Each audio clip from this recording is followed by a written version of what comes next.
Pastor James E. Reese, Heaven's Light Ministries, HLM, in Winsboro, South Carolina. Welcome in. Another golden nugget to share with you. Today we're going to look at a couple of things about the times and the seasons. Have you noticed how things seem to be moving in a direction that is not towards heaven? Things are moving in such a speed, at such a speed of light, I would say, even that each day we see things in the news that are now challenging the best of us. Things that are causing questions to be asked about gender values and gender types and various things that deal with perversions and you name it. We're seeing a deviation from social norms and trying to erase society.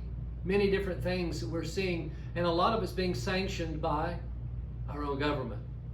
You can go as high as you want to with that one. But I want to share something with you.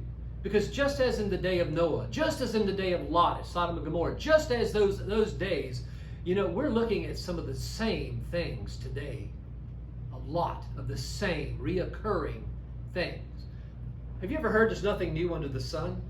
Well, that's true.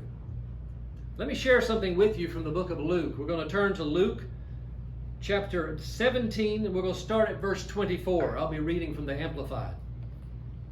For like the lightning that flashes and lights up the sky from one end to the other, so will the Son of Man be in his own day. But first he must suffer many things and be disproved and repudiated and rejected by this age and generation. And just as it was in the days of Noah, so will it be in the time of the Son of Man. People ate, they drank, they married, they were given in marriage right up to the day when Noah went into the ark, and the flood came and destroyed them all. So also it was the same as it was in the days of Lot. People ate and they drank. They bought, they sold, they planted, they built.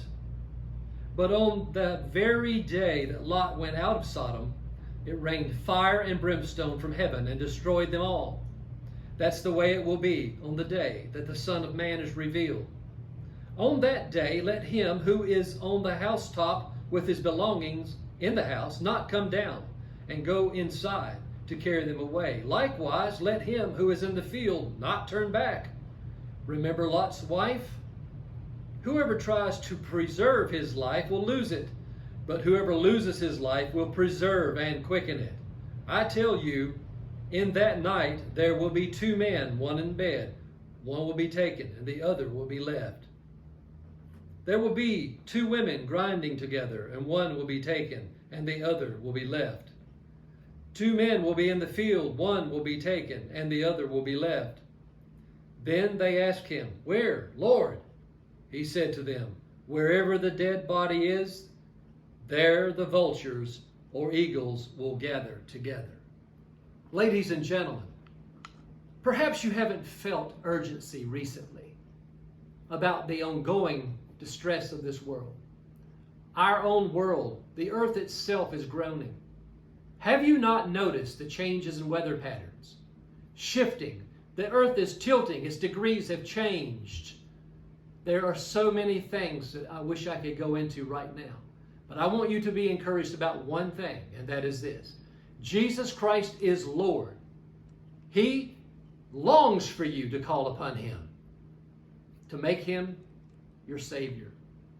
So be encouraged and know that even during these trying times, when all seems to be going to hell in a handbasket, there is one assurance. We've read the end of the book. We win. Satan loses. And he will be assigned to the pit of hell and to the lake of fire. But between now and then, ladies and gentlemen, we must not tarry. We must not be sitting idly. We must come together, worship together, study together, to show ourselves approved. So be encouraged and be an encouragement to somebody else and share what you've learned today. Have a blessed day.